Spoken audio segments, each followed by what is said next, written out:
Hello everyone, welcome to CSE Core Concepts in the series of UML diagrams. In this video, I am going to teach you how to draw class diagrams. So, a class diagram is the most widely used UML diagram, like a use case diagram.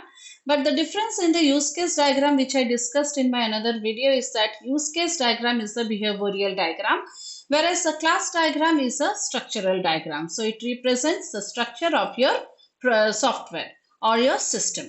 So, it is a building block of all the object-oriented software systems, right? So, we define using classes. So in this diagram, we are going to define all the classes, the attributes of the classes, the constructors, the methods, whatever are used in the classes.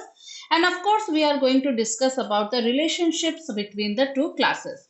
But it won't tell you anything about the implementation of the methods. So we will get started with the notations. First of all, let us first understand how the class diagram looks like. So basically, you are going to use a rectangle with the name of the class written on the top. So it is very much mandatory that first you write the name of the class, and then you have to divide your class like this with a line, and below that you have to mention all the attributes of the class along with their data types. So let us say, for example, if you have a class called public class person. So the name of the class is a person. So you are going to mention it here. And there are two attributes here, that is the string name and the age. So name is a string attribute and age is an integer attribute.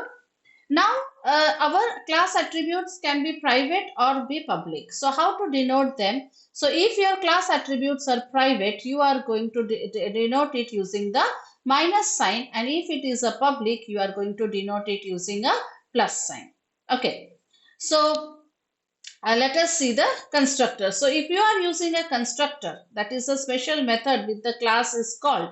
Okay, so let's say you have a class called as person, and obviously I hope you know about the object oriented concept. So you might be knowing that the constructor will have the same name as the class name, and this is a parameterized constructor. So you have to have a method here, that is a constructor here. So you are going to create another partition while showing the class where you are going to write the name of the constructor or methods. You can have other methods also, right?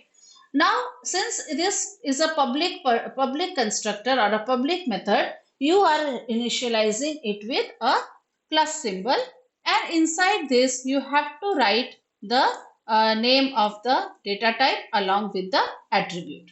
So this line is going to separate. So this is the name of the class. These are the attributes of the class, and this section is for declaring all the constructors and the methods of the class. So all the attributes have to be given the data types. If it is a constructor or a method, you have to write the parameters, if any, and you have to mention, since these attributes were private, you have depicted them using a minus symbol, and those which are public, you are going to depict it with a plus symbol. So let us say here you have this is the example where you have a method called as a print person. So this is again a public method you have added to the list, and it is of type void, means it is not returning anything. So this is how you are going to show one class. So you can add some more class method names like get name and all, right? Now we have to understand the connections between the classes. See, you can have multiple classes, right? Now how are you going to show the relationship between the classes? Let us consider a class called book having the attribute string name, name publisher. So this is how the class book looks like. Now if you are adding a variable author, okay, here, which is of type person class, right? Just now we have defined a person class. So a person can be an author.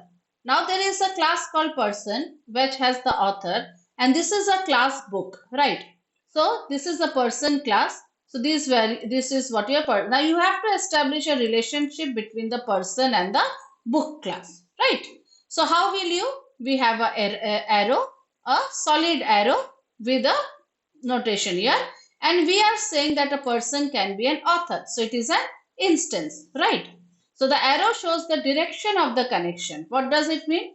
The connection shows that the book knows its author.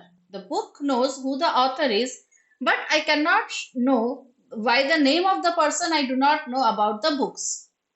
This is the unidirectional connection, that from the book you can understand the author. Now, in case, in case if you have multiple authors, one book can have multiple authors. So how are you going to show? You have arrays, right? So that you can show using this star symbol. So one book can have multiple author, and author is belongs to a class called person.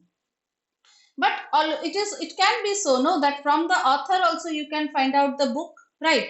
So if it is a two-dimensional, if say, okay, so here they have showed some, here I have showed you some methods of the book class, that is get authors and add authors. You can write like this. So this is properly, I have shown you how there are two classes, book and person, right? And this is the attributes of the book class. These are the methods of the book class, and these are the attributes of the person class. These are the attributes of the person, methods of the person class, also represented with the public and private. And now when I am showing this unidirectional arrow, this means that you know from the book you can know the author, right? And multiple star is there, means one book can have multiple authors. Now, if you want to say the other way around, that from the author you can also derive the book name, right? So, in that case, you cannot use this unidirectional arrow, but you just have to simply use a solid line. So, this relationship shows that from the book you can know the author's name. From the author you can derive the book name. Secondly, one book can have multiple authors, and one author can have multiple books. Okay, so this is how the relationship between two classes can be shown. Now you have other relationships such as composition, directed association. We will go one by one on them. So let us start with the first relationship, that is an association. So you are saying that two classes are associated to each other. So that means it is a bidirectional relationship. It indicates that one class is connected to the other class. So this relationship shows that each library contains multiple books, and each book can belong to a specific library. So this relationship between library and book is called as an association. Then you have a directed association. Directed means what? A relationship between the two classes where association has a direction, indicating that one class is associated in a specific way. Let's say a teacher is a class. Okay, there are many teachers. So teacher is a class and courses are the class, right? So directed means what? A teacher class is associated with or teaches a specific course, right? So if you want to have, see, one teacher cannot teach all the courses, and one course cannot be taught by all teachers. It is not like that, right? So there is an association. For every course there is a teacher. So this is a association between a teacher and a course. Similarly, you can say for every topic of for every area like computer science, pharmacy, you have some associated books. All books cannot belong to all categories. Understood? And all categories cannot have all books. Understood? So this is how you can show the association. Then comes the aggregation. Aggregation is a specialized form of association that represents the whole or a part of a relationship. Let's say a stronger relationship where the whole is one which contains a part. Let's say, for example, you have company class and an employee class. So employee is a company is a whole container class. Company contains many things, among them employee is one of them.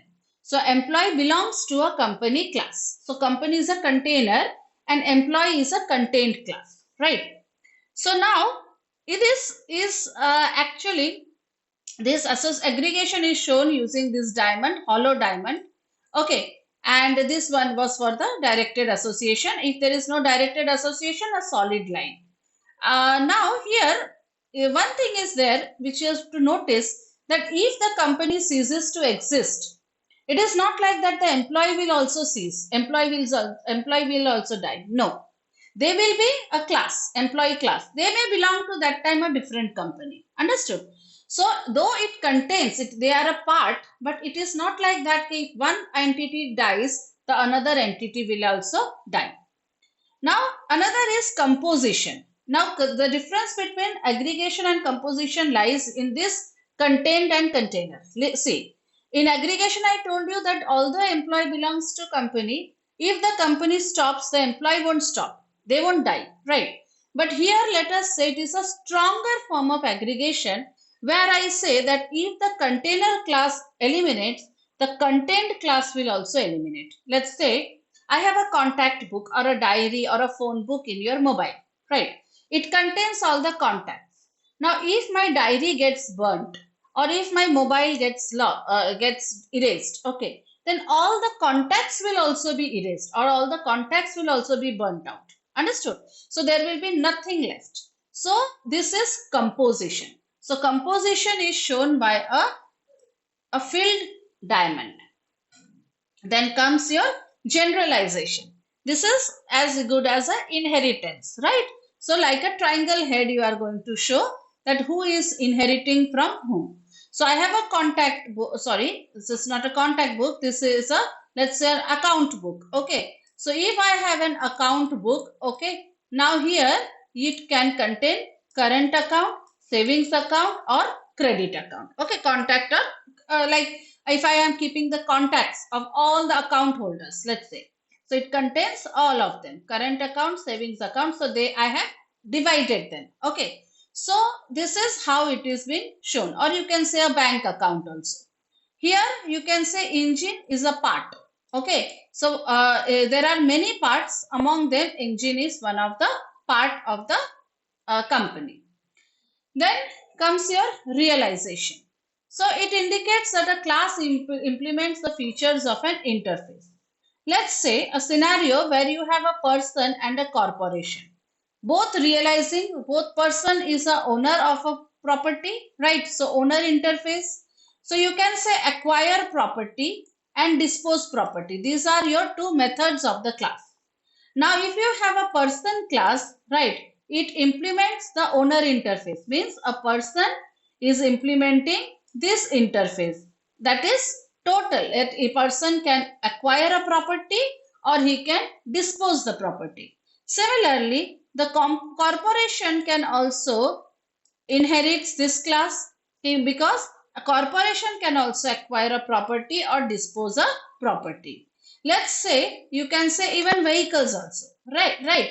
Showroom, real estate, properties, vehicles, right? So if I am talking about showroom and a person, so I can also buy a vehicle, I can also sell a vehicle, right? Similarly, that is the ownership. The class is the ownership class. So I can inherit both the methods of the ownership class, that is acquire and dispose. Similarly, the showroom can also do the inherits both the methods. So this is the owner interface. So this is shown using the dashed line with the hollow triangle. So you can say that it is a ownership class. Then comes your usage, or you can say a dependency relationship, right? So usage or dependency relationship indicates that one class utilizes or depends on another class, right? That is, you are using that. Okay, so let's say if you have a car class and a fuel tank, it is dependent. Car is dependent on the fuel that is there. But in what type of dependency? That I am using that fuel. That is the type of the dependency. Okay, so it may need access to methods or attributes of the fuel tank. So let us see one example of a hospital management system where you can see these are the various classes: person, hospital, patient, department, staff, operations. Like this are the different classes. Now for these different classes, you can see some relationships like here. Between the hospital and the person, there is a bidirectional relationship which shows that one person can go to multiple hospitals and one hospital can have multiple patients. Now this is what a relationship, you can say a person can be a staff, inheritance, generalization, right? He can be a staff or he can be a patient. A staff can be an operation staff, an administrative staff, or a technical staff, right? Now this comes here composition, right? Aggregation, sorry, yeah. So what is that aggregation here? That hospital department belongs to a hospital, right? Staff belongs to one department. So if the department ceases to exist, the staff will not die. Understood? So this is how it is there. Similarly, if one hospital ceases to exist, that does not mean that so let's say cancer department will cease to exist. No, it will be there. Similarly, you can have operation staff can be a doctor or a nurse, right? Administrative staff can be a front desk like this. This is all the cases of generalizations. Understood? So you can see how these class diagrams have been created, and here you can even add the methods which are there. So I hope you understood how to draw the class diagrams. So more you undertake case studies, you can visualize different cases, right? Where you can use the various different types of relationships. So thank you, and don't forget to like, share and subscribe to CSE Core Concepts. Thank you.